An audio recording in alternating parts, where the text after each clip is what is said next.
السلام علیکم، کیسے ہیں آپ؟ ٹھیک ہوں گے۔ آج کی ہماری ویڈیو کا جو ٹاپک ہے وہ ہے ایک نوجوان جو عذاب الہی سے بھی ڈرتا تھا اور گناہ بھی نہیں چھوڑتا تھا۔ اس نے حضرت ابراہیم رحمۃ اللہ کے ساتھ یہ واقعہ بیان کیا اور کہا کہ کچھ ایسا عمل بتائیں کہ میں گناہ بھی کرتا رہوں اور عذاب الہی بھی نہ ہو۔ تو حضرت ابراہیم رحمۃ اللہ نے کہا، میں تمہیں 6 طریقے بتا دیتا ہوں جس سے تم عذاب الہی سے بچ سکتے ہو۔ ناظرین گرامی، ویڈیو کو شروع کرنے سے پہلے میں آپ سے ریکویسٹ کروں گا، ایک دفعہ درود شریف پڑھ دیجئے گا۔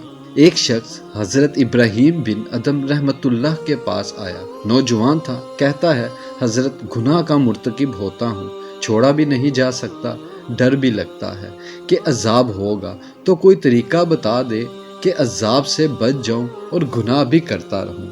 اللہ والے بڑے دانا ہوتے ہیں، دھکے نہیں دیتے، وہ محبت و پیار سے بات سمجھاتے ہیں، دل میں اتارتے ہیں۔ حضرت نے فرمایا، ہاں میں تجھے طریقہ بتاتا ہوں۔ وہ بڑا خوش ہو گیا، بات سننے کے موڈ میں آ گیا، کہنے لگا کہ حضرت وہ کون سا طریقہ ہے کہ میں گناہ بھی کرتا رہوں اور عذاب و سزا سے بھی بچ جاؤں؟ آپ نے فرمایا کہ بھائی، پہلی تجویز تو یہ ہے کہ اگر گناہ کرنا ہی ہے تو اللہ رب العزت کی نگاہوں سے اوجھل ہو کر لیا کرو۔ اب وہ سوچتا رہ گیا، کہنے لگا، حضرت یہ کیسے ممکن ہے کہ میں اللہ رب العزت کی نگاہوں سے اوجھل ہو کر گناہ کروں؟ یہ تو ممکن ہی نہیں۔ دوسری تجویز، حضرت نے فرمایا، پھر دوسری تجویز یہ ہے کہ تم رزق کھانا چھوڑ دو، اللہ سے کہہ دینا کہ نہ تمہارا کھانا کھاتا تھا اور نہ تمہاری بات مانتا تھا۔ اس نے کہا، حضرت یہ کیسے ممکن ہے کہ میں کھانا چھوڑ دوں؟ میں پھر زندہ کیسے رہوں گا؟ تیسری تجویز، حضرت نے فرمایا، پھر تیسری تجویز پیش کرتا ہوں، اور یہ کہ زمین و آسمان اللہ رب العزت ہی کا ملک ہے، اسی کی حکومت میں ہے، اور بادشاہ کی نافرمانی اس کے ملک میں رہ کر کرنا یہ ٹھیک نہیں ہے، لہٰذا اس سے باہر نکل کر نافرمانی کرنا۔ اللہ پاک بھی قرآن پاک میں عجیب انداز سے فرماتے ہیں، اگر تمہارے اندر استطاعت ہے کہ زمین و آسمانوں کے کروں سے باہر نکل سکتے ہو تو نکل کر دکھاؤ۔ نکلو گے کس دلیل سے نکلو گے؟ سورہ رحمان۔ جیسے گھڑے کی مچھلی کدھر جائے گی؟ کہا کہ حضرت یہ بھی نہیں ہو سکتا۔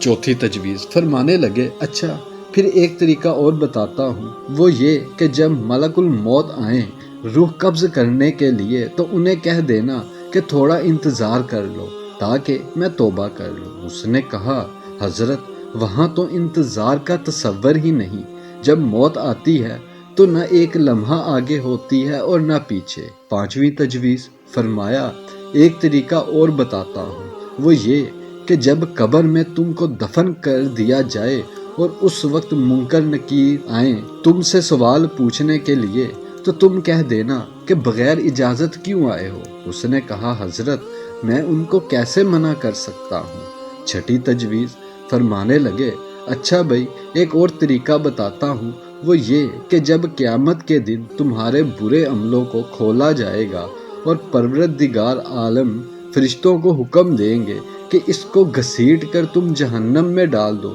تو اس وقت تم ضد کر کے کھڑے ہو جانا کہ میں تو نہیں جاتا۔ اس نے کہا کہ حضرت میری کیا حیثیت کہ فرشتوں کے سامنے ضد کر کے کھڑا ہو جاؤں؟ میری تو کوئی حیثیت ہی نہیں۔ اب لوہا گرم تھا اور چوٹ لگانے کا وقت تھا۔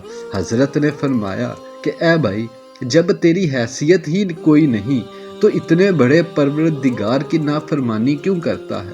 کہنے لگا، حضرت آج سے میں گناہوں سے توبہ کرتا ہوں اور آج کے بعد وعدہ کرتا ہوں کہ اپنے اللہ کی نافرمانی نہیں کروں گا۔ اللہ تعالیٰ مجھ گناہگار سمیت ہم سب مسلمانان عالم کو حیا اور پاک دامنی کا خیال رکھنے اور بے پردگی سے بچنے کی سعادت نصیب فرمائے، عین صراط المستقیم پر چلنے کی توفیق عطا فرمائے، آمین ثم آمین یا رب العالمین۔ جزاک اللہ۔